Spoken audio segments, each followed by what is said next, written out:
شكرا لكم فرحتونا كل عام وانتم بخير.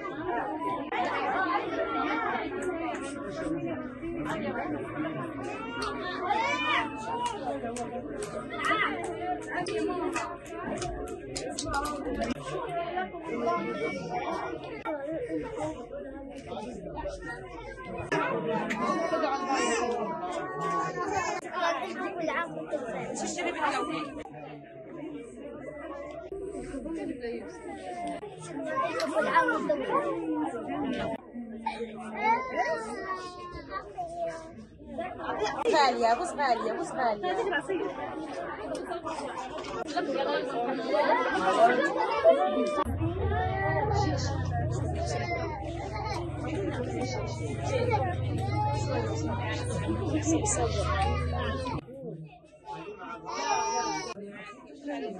كل عام وانتم بخير.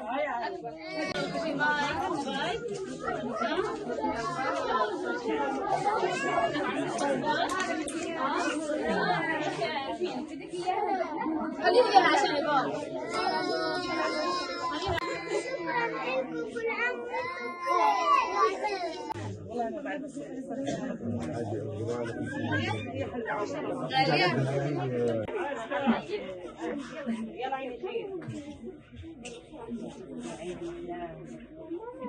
هاي نجيب.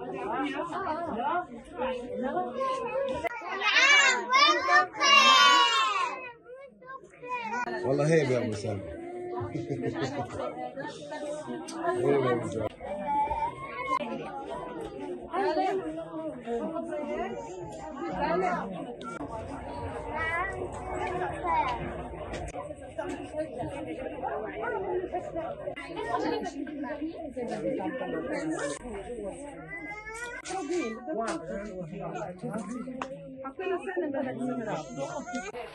السلام عليكم ورحمة الله تعالى وبركاته. ولأن أطفال غزة عانوا الأمرين ولأنهم يستحقون منا المزيد، قمنا اليوم في جمعية أمود كرفاني بتجهيز كسوة كاملة للأطفال في قطاع غزة. بارك الله في المتبرع وجزاكم عنا كل خير. تعالي يا تعالي. شكرا للدعم كل عام وانتم بخير. شكرا للدعم كل عام وانتم بخير. شكرا للدعم كل عام وانتم بخير. شكرا للدعم كل عام وانتم بخير وجزاكم الله.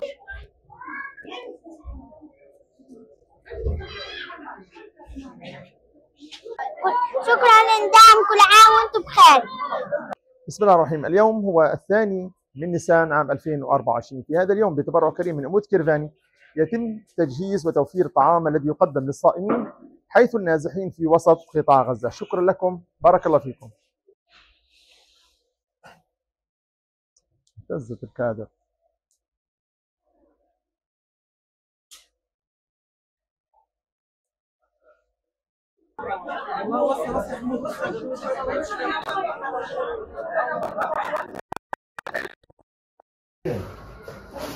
حتى لو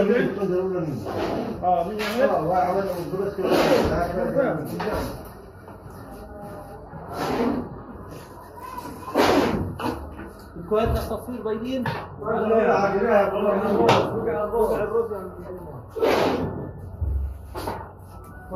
خلاص عدل.